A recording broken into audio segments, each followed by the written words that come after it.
Welcome to the Board Game Snobs podcast. Critically harsh reviews with a touch of class. And go. And welcome to the Board Game Snobs podcast. I'm Gavi. And what we're going to talk about today, what are we talking about today? Did you know in 1847, a doctor performed an amputation in 25 seconds, operating so quickly that he accidentally amputated his assistant's fingers along with a patient's leg. Both later died of sepsis, and a spectator reportedly died of shock, resulting in the only known procedure with a 300% mortality rate. He just chomped the leg off. Like with an axe. I mean, it took 25 seconds, a couple chops. Yeah, it does take. It'd be rough. Actually, it didn't say what he chopped off. It just says an amputation. Well, he said a leg. You assume he was amputating a leg. When they amputate a leg now, they use this little chainsaw thing. That's literally a chain. It's not, you just wrap it around the leg and then by hand. Not like an automatic gas-powered thing. Really? Mm-hmm. Cut off by hand? Yeah. That'd be horrendous. No, it wasn't.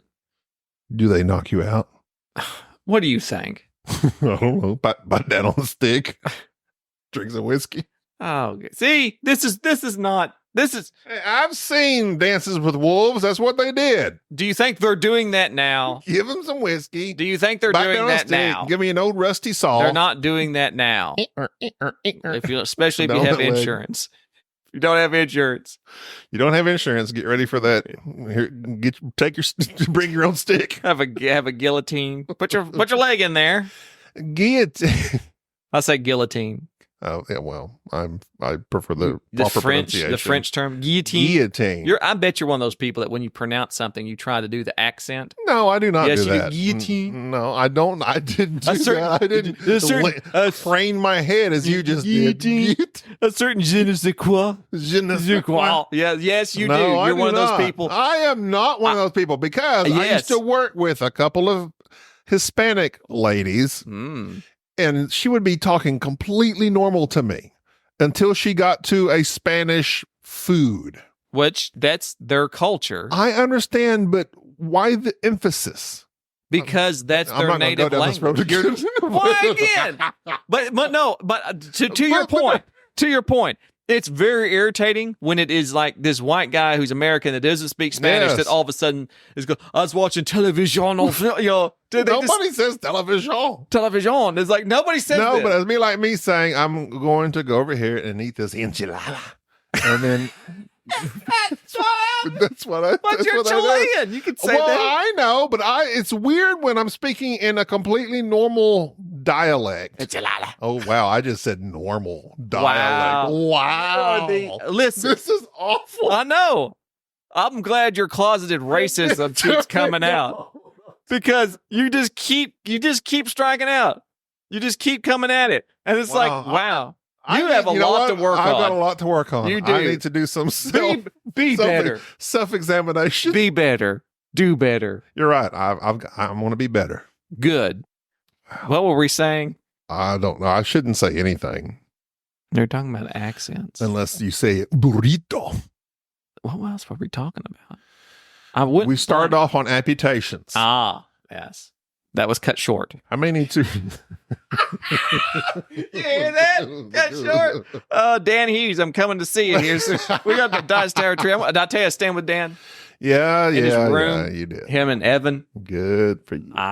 Don't be depressed that you're not going. Tom. I'll meditate on the good things. My dear friend Tom it took years for me to get a ticket. All right, this is me. If it wasn't for the stars have aligned for me to go to this, and I'm going for us. I don't want to go. I'm going for us to help spread the word about our podcast. You should take our business cards that Bubba printed out 10 years ago. No, I'm not doing that. They're good business cards, though. With a defunct website on it. Website. I keep that website. I keep it in my back pocket. I keep paying. I see these emails. It's like, do you still want to be paying on this? Yeah, GoDaddy. GoDaddy. We picked every time.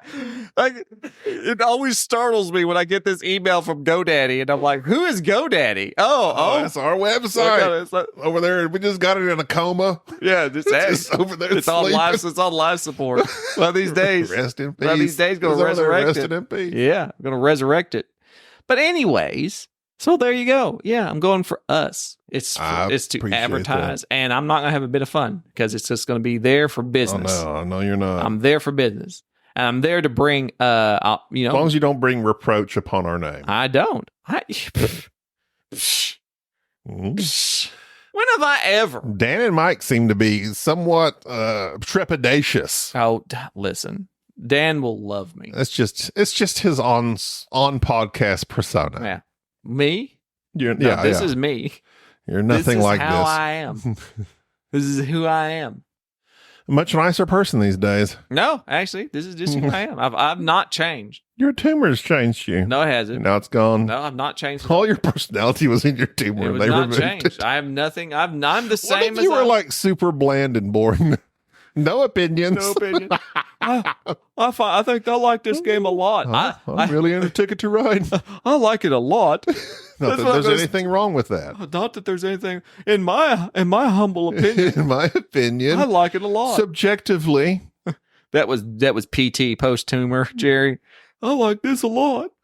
My name's Eric Summer. I like it a lot. Eric Summer likes everything. See, you're gonna say something like that and hurt somebody's feelings. I'm not down hurting there. Eric Summer's feelings. He doesn't know me. You're saying I'm just saying he likes everything. He does. He does. He doesn't talk bad about anything, which I actually appreciate that.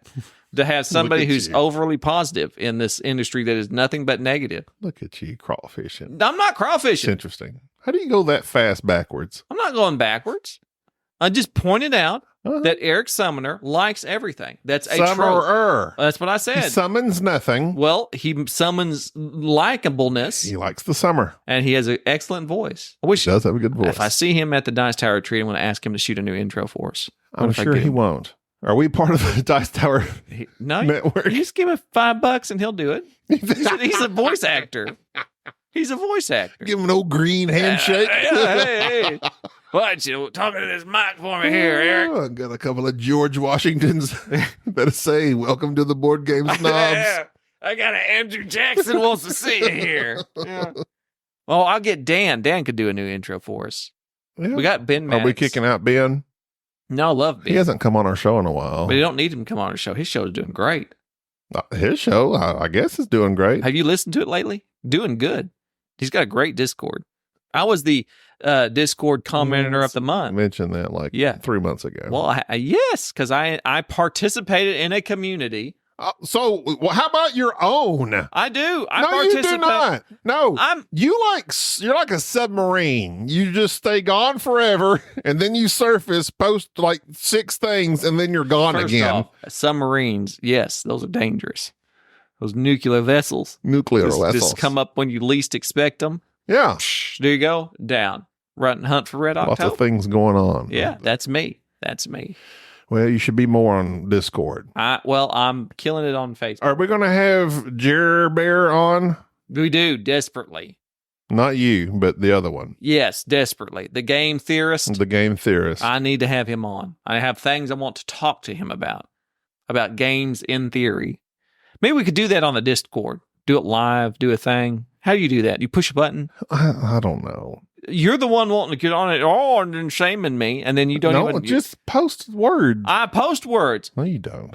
Very rarely. I have posted. You go back and look. I've posted more than you in the past couple weeks. You are Past couple weeks. the past 2 weeks, Jerry showed up. Well, you haven't been saying Been nothing. holding it down for years. Ryan. Been holding it down for If it years. wasn't for Ryan. Well, and that's for true. Dave, No, I'm not on Alan, there near that and much. yes. Thank you, Ryan, Dave, Dorian, Phoenix, Dorian, Luke, Soma, and all those Tyler. guys. They're and keeping it together. And you're like, oh, Jerry, listen. all the middle-aged white men in our Discord. Wow. You're offending everybody.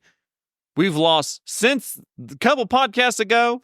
We had 3 listeners in Korea gone.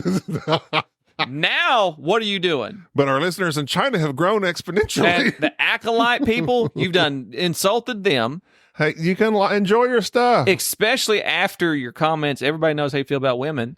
You How just keep dare you just keep I'm married to one. you just keep making it harder for us to grow and to be inclusive. I try to grow. You do.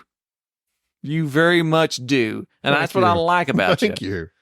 Anyways, my point being is that you should just kind of consider your words a little bit more, as do I. I'm gearing up. I've been recently trying to learn some British slang so I could talk to Dan and Evan. Yeah, I know you've got oi down. Yeah. Okay. What else? Well, I've got sidetracked on that. I was looking up more of like the etymology of certain words. Found that very fascinating. I've been sidetracked looking up stuff about that. Do you know where they say like phrases like you let the cat out of the bag? Uh-huh. Where did that come from? No idea. If you had to guess. Okay. So if I'm going to guess where this phrase comes from, let the cat out of the bag. I'd like for you not to guess. So back in the 13th century. I don't want you to guess. Queen Elizabeth. I don't want you to guess. Fighting against the Spanish Armada. Here's why I don't want you to guess. She had all these cats on these boats. Here's why I don't want you to guess. Because you always guess when I start talking about stuff and you don't let me just tell the story. So you asked me to guess. I preemptively asked you so I could then stop you so that now I can continue on. See? Tactics. Well, so, what are things that peasants back in medieval time loved to raise? Is this a question for me to answer? Rhetorical. Okay, that's what I need to know. Every question I ask you, unless I tell you, is rhetorical. Okay. No need. Wow. Pigs. They loved pigs because pigs was something that they could raise. And so typically they would... Medieval peasants. So I was right when I said 13th century. No, but medieval peasants. Mm-hmm. Do you think that's when the medieval times were? Medieval times are in Dallas. Maybe. When they would go and buy piglets. Have you ever held a pig? Of course you haven't. They are known for being quite wiry. They're squirmy. And squirmy. You cannot hold them. So typically, the people that would sell said piglets would put them in burlap bags and sell them to people. And people in the market, of course, didn't want to open the bag because the pig would get out. You literally took your piggies to the market? Yes. Oh. Did you? That's how you count your toes. A little piggy goes in the market. Yes, that's where that, yes. Wee, all the way home. You realize it's about killing pigs, right? No. It is about killing pigs. Chopping off to amputating toes. Right, killing pigs. So they carried the burlap bag home. But a lot of times, people who would want to cheat and defraud people would put a similar size animal in said bag and tie it up and sell it to them. So when they would get home, they would discover that the piglet that they thought they bought when they opened the bag was a cat. Thus, they let the cat out of the bag. Thus, the expression of discovering something. You've revealed I've deceived you. Yes. You've let the cat out of the bag. I'll probably have to research that, make sure all that's true. Same thing with decimate. When you use the word, you know about decimate, right? That's a Roman term. Am I supposed to answer this one or not? Like yes. Do you know what decimate is? To make sure it wasn't rhetorical. No, well, it's not a yes or no. Decimate is related to decimal. Correct. So decimal is a little dot on a piece of paper. And decade. So it's... You're getting close. If you decimate somebody, you've destroyed them for 10 years. Very good. Very close. So decimate meaning 10. That's like it's related to decimal, a decade, it's a number. So when you would decimate a unit, say like centurions and things of that nature of that time, in the military units, they acted very cowardly, something of that nature. They would line them all up, the Roman legions, and they would count. 1, 2, 3, 4. And they'd go on until they get to the 10th guy. And the other 9 had to beat him to death. And then they start counting again. 1, 2, 3. You get to the 10th guy, his other 9th comrades had to beat him to death. And so by definition, they would do this to decimate a military unit. They would do this until they decimated them. They were 1/10 of them were killed off. Just to express their disdain for that unit's cowardness. And so we use the term decimate as in something that's completely destroyed. But decimating a unit was only 1/10 by definition. There you go. That is interesting. That is interesting. I need to verify that. I Because keep- sometimes you say things on here that are very interesting. Then I look them up and you're completely wrong. Name something I've been wrong about. Just several. There's I don't nothing know. I've been wrong listen about. Listen to every podcast. I know, but everything you but say. here's what's No, that's fascinating. actually not true. Here's what's And then fascinating. Ryan Maxwell get on there. Actually, Jerry. Who? What? Who? What? All the time. I know, but if you have an example, you don't have any. I can because it's everyone basically. That makes no sense, logical sense. Okay. Because if it was everyone, there would be one that you could pop off the top of I your don't head. have a memory, so I can't remember. I think that you keep telling yourself I'm no, wrong. you're wrong. Well, then a lot. Put something down. Okay, let me do my research. Do your research. I will. And I will argue it in the court of appeal. Because it's like, for instance, just because some rando person tells you I'm wrong, you have called me out before, and I have been extremely right. Disagree. That you don't remember those. Disagree. I can give you like the IMDb game. Yes, I remember that. Call me out on that. There's tons of things. Yeah, I remember. I remember. Pepperidge Farm remembers, and I remember. Needless to say, I have gotten sidetracked, and I've learned zero British slang. So if anybody knows any words that can help me communicate with Dan and Evan, please send me an email at boardgamesnobs@gmail.com. I thought, I don't know. Maybe they use Old English. I'm sure they do. In England, Well, when they come to Florida, do you think they suddenly turn into Floridians? maybe. Hey, brah. That's what? Dan starts talking to you in Floridian. That's not Floridian. What is that? That sound like Jamaican. You sound like you're. Hey, brah. No, brah's like beach surfer dude. No, they're not. You don't think so? Bruh? That's different from what you said. You said brah. Yeah. That's a very supportive person. Bruh? Bruh and brah are not the same thing. They kind of are. They are not. I think they so. are. No, you think a lot of things. You can provide no evidence for it. You need to realize that you thinking something does not mean anything. You don't think so? Bruh. Brah versus bruh. Brah went out for a long time ago. People stopped saying that. I don't know that they have. They have. They don't say brah. They say bruh. What's the difference between bro, brah, bruv, which is British, That is British. Writing that down. bruh, and breh? Bruh. The only difference is the vowel. We don't need to know the word. We need to know the nomenclature behind it. Well, let's see here. LanguageJones.com says, bruh, breh, brah, bro. Oh, this is just like somebody's editorial opinion. I don't know. That's interesting. Maybe it's, all I know is they said it on Fast and Furious, too fast, too furious. Bruh. We ain't be around here no more, bruh. We ain't gonna be hungry no more, bruh. He also said cuz a lot. Cuz. Cuz? Mm-hmm. Cuz? What does that mean? Your cousin? I'm sure. Cousin? Yes, I'm sure. It's short for cousin. I don't know why you call people cousin. I think maybe you call people cousin because it's familial. So it's like not super close family, but I'm familiar with you. We are close, but we're not like, immediate family related. So you're my cousin. Board game, bruh. Board game cousin. That doesn't make any sense. That's become very popular based on that show, The Bear, which is about a restaurant Mm-hmm. in Chicago, and they call each other cousin all the time. They call each other chef. The true, Chef. All right, but chef. also cousin. I'm going to start calling everybody chef. I'm going to start calling everybody cousin. I'm going to start calling everybody chef. Sorry, chef. Well, then you have to be a chef to be called chef. No, those people aren't chefs. They're just in the kitchen.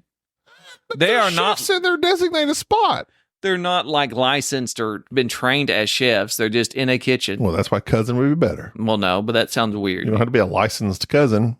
You're just my cousin. No, you have to be by birth. There's a genealogy. You can't just call somebody your cousin. That's what they do. That's No, literally they what I do. just They do said, not. because they're close. They don't call them their cousin. They That's call them their cousin. cuz. No, cousin. They don't call them their cousin. That's stupid. That is not. That is literally not your cousin. But they're like, they grew up together, call each other cousin. No, I don't believe that. I don't think that's right. You should not do that. If you're doing that, you should stop doing that. I don't know anybody that does it other than I know that's made popular by that show. That is probably a show trying to start something that we need to stamp out right now. We do not let these social contagions take place, or everybody's going to be calling themselves cousin. What's up, cousin? No, you're not. I'm not. You are not my family, distant or otherwise. Harsh. That's harsh. No, you are not. Maybe my somebody family yearns to be part of a family. Well, then they should procreate. That's harsh. That's just what if they can't procreate? I don't know. Then they should So was adopted people family? By legally, yes. Just saying. Legally and genealogically, yes. I think you can be family without being blood related. Do you think so? Yes. So you just decide this person's in the family. So if you Friends are the family you choose. Here's the thing. If you say this person's my cousin, does that make them the cousin to the other people in your family? You have just declared that they're family. Does the rest of the family get a vote? They could be your cousin. Oh, so they're just yours specifically. Depends on how you feel about it. I don't know if I found that. That's weird. I don't know. And besides, I don't. Just like people saying fam. They say fam. I don't say fam. They say fam. What's up, fam? No, I don't say fam. That's stupid. That's one of those acronyms that should not exist. It's not even an acronym. It's a shortened, Like cuz. No. See, I don't like any. Brah. Don't like any of them. None of those I don't like. I'll come right out. I'll take this stance. It's not fine. It's stupid. I hate it when people shorten a word. Oh, well, you're wrong there. I hate it. You're so wrong. No, because you that. ruin language that way. Welcome to the new world. No. That's exactly what's happening. I know. Get with the times. No, I'm saying no, I will not participate. You're fighting a losing battle. I'm not losing the battle because I'm not participating in this stupidity. You've lost the war already then. No, I've not lost a war because I've not been converted. We should just continue with this sesh later. See, I don't say that. You say weird sesh, and that's your own made up thing. Just against it. The reason I don't like it is because people like you make up weird stuff and act like it's all the sesh. What about this, cuz? What about a fam? That stuff's insane, and you're butchering the language. And years later, people are gonna listen back, and it's just like, what is he even talking about? No, it's not. No, years later, they won't even be speaking. Yes, they will. They'll be speaking in acronyms. No, they won't. OMG. We have to keep this going for the Wheel of Fortune. Huh? Yeah. Pat Sajak, he finally retired. But they weren't using no slang terms up there. Ryan Seacrest took over. I don't like him. He's fine. He's just generic. I don't like him There's at all. nothing about him that's I don't interesting. like Ryan Seacrest. There's nothing about him that's interesting. I don't like people till I can't trace where they came from. What do you mean? I mean, like they just show up and Like all of a sudden they're famous. Oh. He was a radio DJ, right? I think so. But it's like Ryan Seacrest. It was literally like, when you remember Seinfeld? Mm-hmm. Okay, Seinfeld's about to go off the air. And all of a sudden, Ray Romano, Everybody Loves Raymond, just showed up. Who was Well, he? I didn't know Seinfeld before Seinfeld. Exactly. And I didn't like that either. Because, to be honest, Jerry was not that funny. Stand-up comics. Ray Romano was a stand-up comic. Yes, but have you ever heard any? Think about this. Have you ever heard any Ray Romano stand-up? Yes. When? Prior to Everybody Loves Raymond? No, not prior to. See, exactly. That's what I mean. You find me a Jerry Seinfeld prior to Seinfeld. Oh, there's lots of Jerry Seinfeld on YouTube. Prior to Seinfeld. Yeah. No. Yes. Find it. You could YouTube it. I don't want to. I'm sure you could YouTube prior to Romano. him coming out before it's on YouTube. You know what's interesting, though? You said that about Ray Romano. I bought a CD of Ray Romano stand-up, and I listened to it. This was literally 20 years ago, because I said CD. Yeah. And I was like, oh, it's pretty funny. I don't know. It was just such a weird era in my life where I was like really into Everybody Loves Raymond. I bought a Ray Romano stand-up CD, and I was just really into Ray Romano for a while. I had no idea he even existed until Everybody Loves Raymond went off, and nobody cared about Everybody Loves Raymond until Seinfeld went off. It was a huge hit. Oh, it was massive. Huge. But it was after Seinfeld. It filled the gap that Seinfeld was going out. And something that my wife said. My wife. She enjoyed the show, but then eventually it's like, all they do is yell at each other. Yeah. Just yell. No chemistry. And his brother was just funny because he touched things to his chin before he ate them. Yeah. And I don't like it when they make people, like, they give you like a forced quirk. Well, I hate to tell you this. Seinfeld was nothing, but every episode there was a forced quirk. Not like touching things unnecessarily to the Are chin. you kidding me? What? Are you... pick an episode. Well, From tell me cutting what? candy bars with forks, from taking your Well, clothes... that was the specific thing for that episode. Every single episode... And so here's what's worse. So he has a quirk that lasts the entire show since they introduced it. Every Seinfeld quirk is for that 23-minute episode, and then you never hear about it again. George taking his shirt off when he goes to the bathroom. Well, that's Cutting a fair candy point. bars. Lorraine, she can't dance. Elaine can't dance. All these things. They pick one quirk, they bring it up. That's it. Don't like that. That was good. No, it was awful. It was hilarious. I don't like that at all. But it would, and here's the thing. You're wrong. No, I'm not wrong. Here's the thing. You ready for this? Family Guy does the exact same thing. You could write down random things, throw it into a hat, and pull out an adjective, a random person, and a thing, and there's the joke, and in Flash, there it is, there's that. Cutscene. They do the exact same thing in animated form that Seinfeld does. It's just quick, quirky, except theirs is one-liner type thing. Whereas Seinfeld at least had the decency of running it through the episode. That's my thing. I don't know if I like that. And don't get me wrong. I'm sure we have quirks. You do. But It's not forced. I don't, but I don't understand your point. I don't either. Okay, good. I'm glad that you made this comment regarding quarks, which makes me, Quarks. yeah, which makes me think He ran the bar at that's exactly what I was thinking on Deep Space Nine, which was a great show, by the way. They should have brought him back. They've missed so many opportunities for Star Trek to bring back everybody that was great. Yeah, they haven't brought him back. They haven't brought anybody back that was decent besides the old crew of Next Generation. It took them like 3 seasons to get there, which was awful. Absolutely awful that they do that. And quite frankly, probably shouldn't have. Yeah, so Picard is another example of them trying to bring something back that just leave it be. You're not going to find that. There were some magic fine again. points about that last season. The last season was it mostly nostalgic though? It was, but there were some fine things about it. It could have been way better if they had actually thought that out in the first season rather than going, we're going to have the show, we'll put the old guy in it, and then we'll introduce all these new people that nobody cares about. And why did they not bring back Wesley? They just had him come for a brief period. Poor little fella. I don't like him. He just like dropped off. I don't like him, but I wish they would done him right. I don't know that he's doing anything right. I hope he does. He's important to the industry, even though he's not liked. That's fine. He's not. A lot of people don't like him. I really don't care one way or the other. I don't care one way or the other. either. Wesley Crusher was annoying to me. Wesley Crusher. Here's what they should have done. I've went on this rant a million times. No, you have. I've on this very podcast. Well, tell me. I don't remember. All right, so you're going to hear it again. Okay. Wesley Crusher. The whole thing should have been him getting in the Starfleet Academy, going to Starfleet, all this mess, and then what you do the last season, Kill him off. Yes, you have Just this like his dad before. exactly. You have this thing where Jack. Picard and Beverly are hooking up.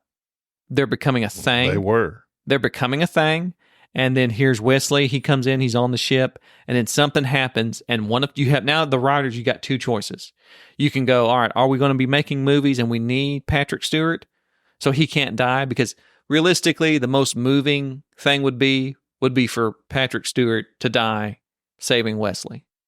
That would have been the most moving thing. Because he was there when Jack died. Now he's sacrificing his life to save Beverly's son. That would have been the most moving thing. That would have got you deeply in the feels. They tried to do all this in Picard. Yeah. But instead, all right, well, nobody likes Wesley, but we're going to make him a halfway likable character, and he's going to sacrifice his life for Picard somehow. And then there you go. Redemption. And Beverly now is like, I hate you because you killed my son. In Picard, Killed.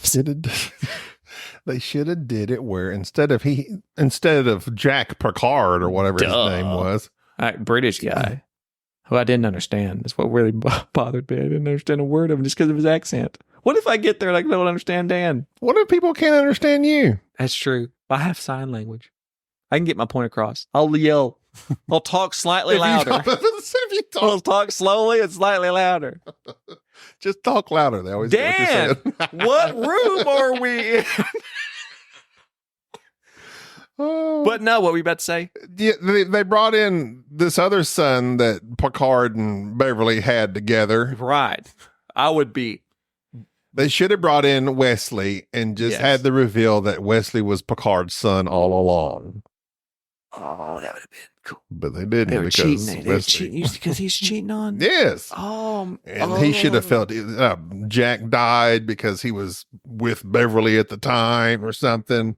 Oh, that was good. That would have been like Games of Throning Picard. Yes. Games of Thrones Picard.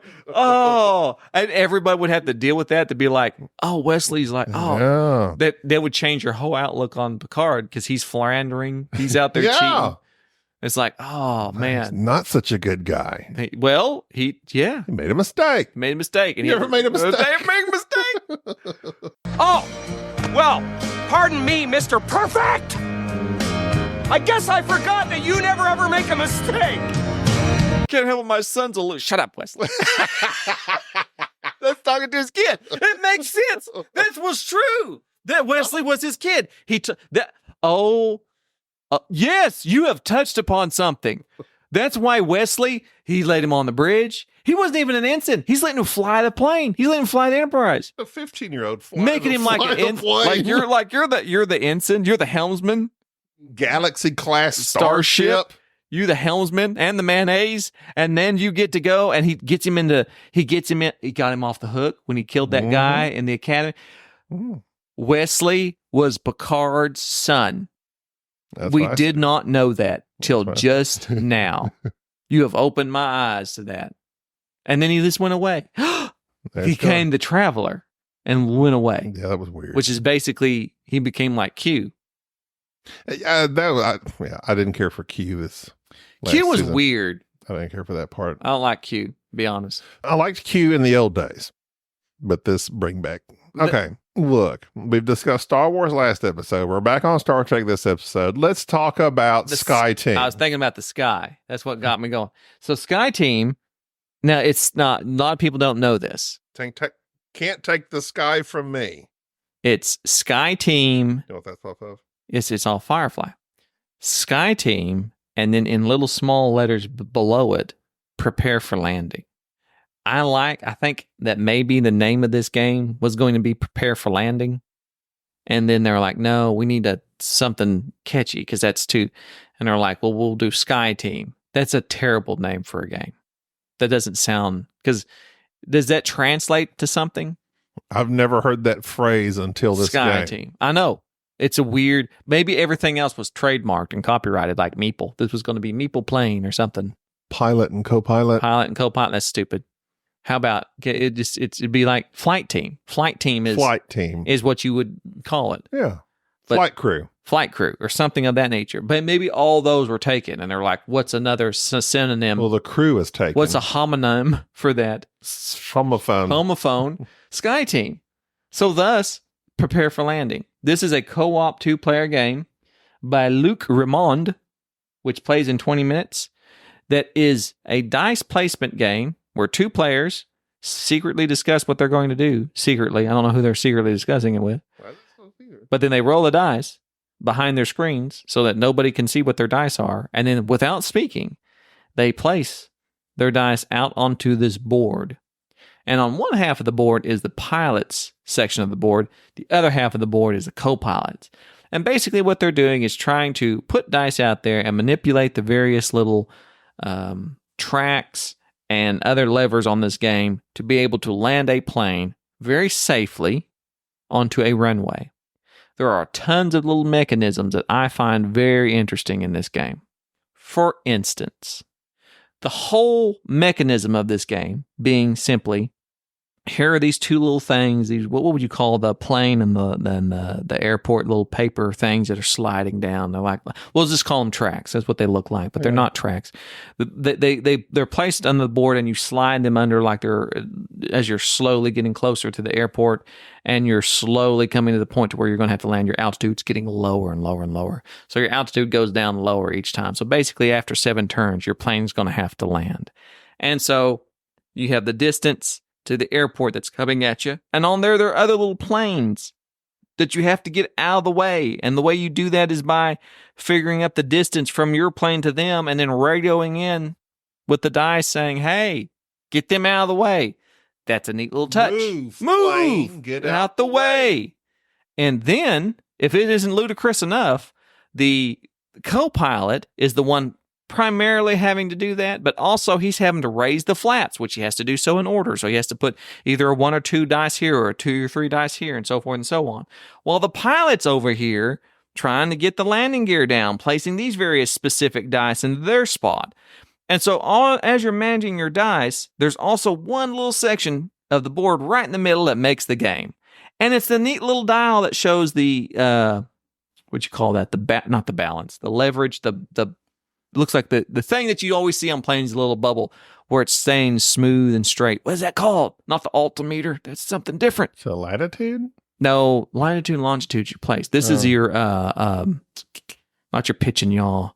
What is that called?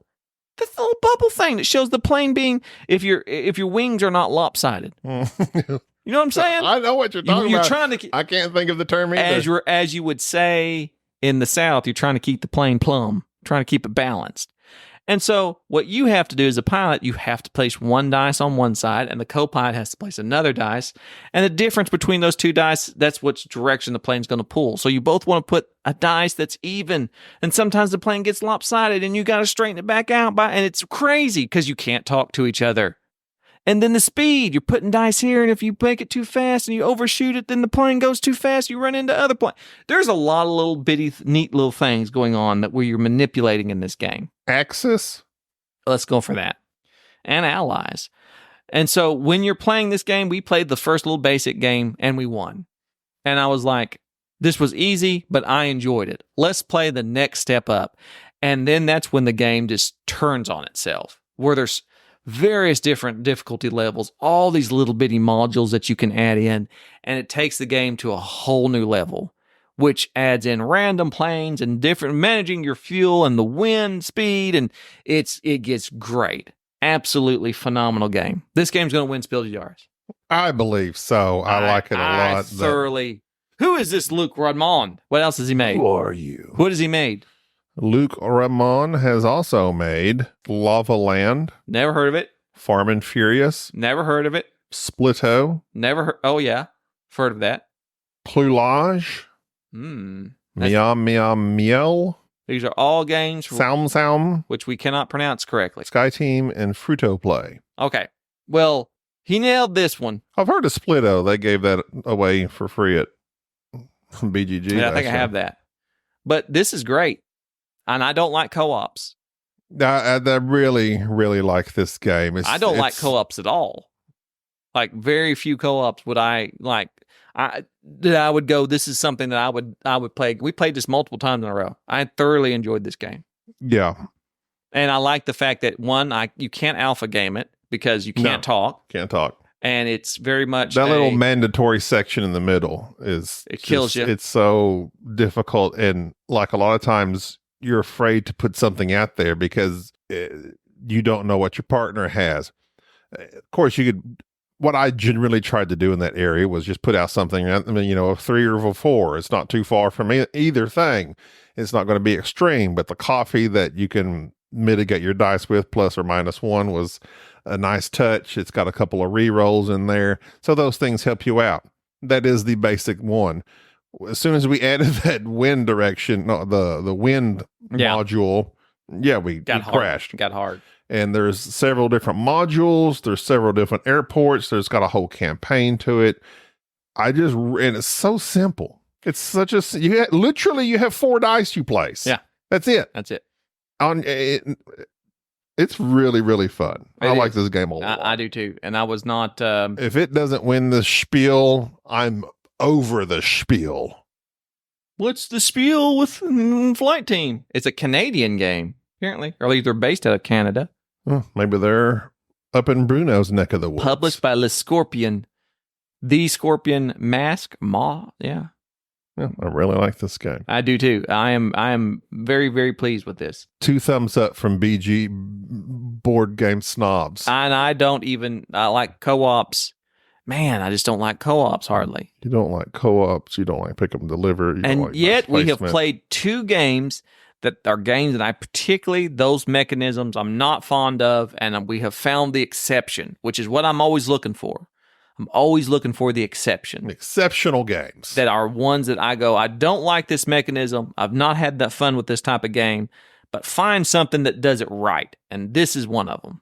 I really like Sky Team. It's the 2003 game. I would say 2003. Yeah, it was published in 2003, I believe. 23? I keep saying 3. I mean 23. You know what I mean? Well, I figured. I know, but I keep everything's to 2004. What's this year? Long time ago, 21 years ago. 22 and 23. I don't, because I'm used to saying 03, 04. Uh-huh. Yeah, and it's stuck in my head. Like I don't say 23, 24. This is published in 24. We should do that.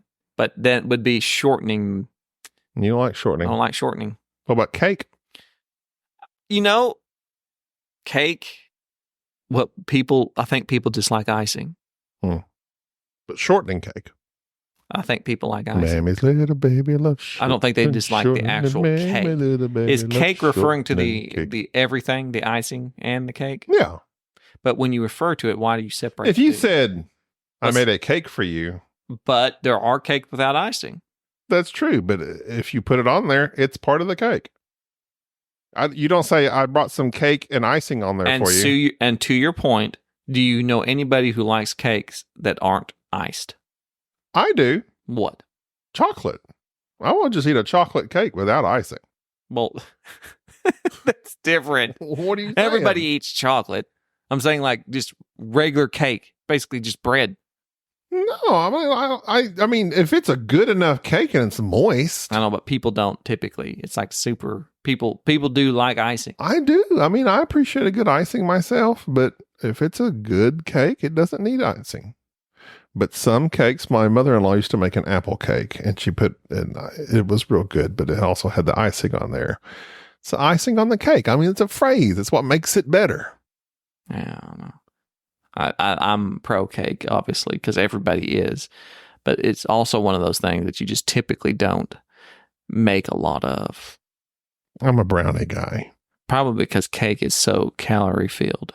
I prefer brownies to cake. You bring me a brownie, you bring me a cake. I don't like. Pick one, I'm going brownie. I won't go brownie. I think brownies are. Brownies are. I think you kind of pigeonhole yourself into having one type of brownie. There's not that much deviation in brownie. Whereas cake, red velvet, there's a large variety. There's a large variety of cake. You can go crazy with a cake. There's ice cream cake. My wife just made a lemon cake the other day for my father. I love lemon. And Dawn, it was delicious. Lemon cake, they're great. We had juiced some lemons, and she put, like, instead of adding the water to the cake, she added the lemon to the cake, the lemon juice. Mm-hmm. It was quite tasty. And it had very little. It just had a glaze. Yeah, you don't. It was almost non-existent. Yeah, you don't. It's really good. A strawberry. You know what? I do like cake. Yeah, about to say. Strawberry cake. Cake is so broad. You can do so many things with cake. You can. Chocolate, vanilla. I don't like coconut. Hate coconut. German chocolate. I absolutely. Named after the Germans. Don't like it. It's not named after the Germans. We've had this discussion a billion times, and I love coconut. I'm tired of hearing people hate on coconut. I don't like coconut. I don't know why Don't people... give me no shaving. I don't know why people have this thing about coconut. I don't like people texture. love coconut. They don't understand it. Chad also agrees. They don't know what they're missing. It's the texture of the shavings. I don't like it. The shavings? I don't like coconut shavings. Don't give me an Almond Joy. Don't give me anything like that. They have nuts. Mounds don't. I know. I'm just saying is that coconut is a superior... I don't even know what I would call it. It's not a condiment. It's an additive. Coconut makes... Coconut a fruit? I was thinking that. It seems like it would be. But there's no seed in the middle. Has no seed. Well, what? It's not a vegetable. It's some sort of weird berry. Legume. It's a weird berry, I wonder. Just like the berry who listens to this Weird. podcast. Weird berry. That's what we figured out. Berry's a coconut. Anyways, Sky Team. Sky Team is wonderful. I like it a lot. We talked about sand last week. That was great too in terms of what it is. And yeah, we've got exciting things coming up. I'll be getting ready to go to the retreat to see my dear friend Tom and my new friend Dan, my old friend Dan. I cannot tell you how excited I am to meet Dan in person. I wish I was going to meet Dan. I'm going to, yes, I wish you were too. And Mike. But you wouldn't like If I saw Mike, I'm going to pick him up and spin him around in a circle and a hug. No, you wouldn't. You'd be I told scared him to death. I told him I was going to do it. And he said he looks forward to it. He does not look forward That's to it. how I would greet Mike when I see him. I've never seen you do that to anybody. You haven't seen me meet Mike. I don't think you would. I will. I'm calling you out. Would you take me to that retreat? I can't take you to that retreat. Sneak me in there? I can't sneak you in there. What you do is you say, you call, What we could do. what is that, food services when they come in the hotels and The know, Uber- people, they always, Uber no, Eats. food, like when you order food, A room service? room service, and they bring in that tray. I don't know if they do the bellhops, tray. And I would just be hiding in underneath it like they always do in the movies. That would not work. And I pop out, I think what we should do is run up to Mike. we could buy a really large overcoat that I could sit on your shoulders and we could just go in. Yes. I'd be like, hello. And that then would work. be like, I'm 6'9", and it's just come in, hello, and not say anything. Why are you You're wearing? much taller in real life. Why are you wearing an overcoat in Florida or it's Orlando? It's 108. Yeah, I like I don't want to burn my skin and just act. I think you're That onto would something. work. That would work I think you're perfectly onto fine. something. That would work. We can get Enrique in there as well. Sneak in Enrique. All right. Well, that's going to do this episode. That's it. I'm All done right. with it. I have for zero. We didn't even get to talk about our party games that we I played. know. We'll have to hold out. We'll and do wait that till another Enrique time. gets here. If Enrique would stop messing around. He keeps messing. We've been too busy playing games online. We've been playing games with David and Tim. You have? Yeah, Oh, well. David's something else. All right. That's going to do it for this episode. Yeah, this Jerry. This got me. Bye-bye. Thank you for tolerating this episode of the Board Game Snobs. Stay classy.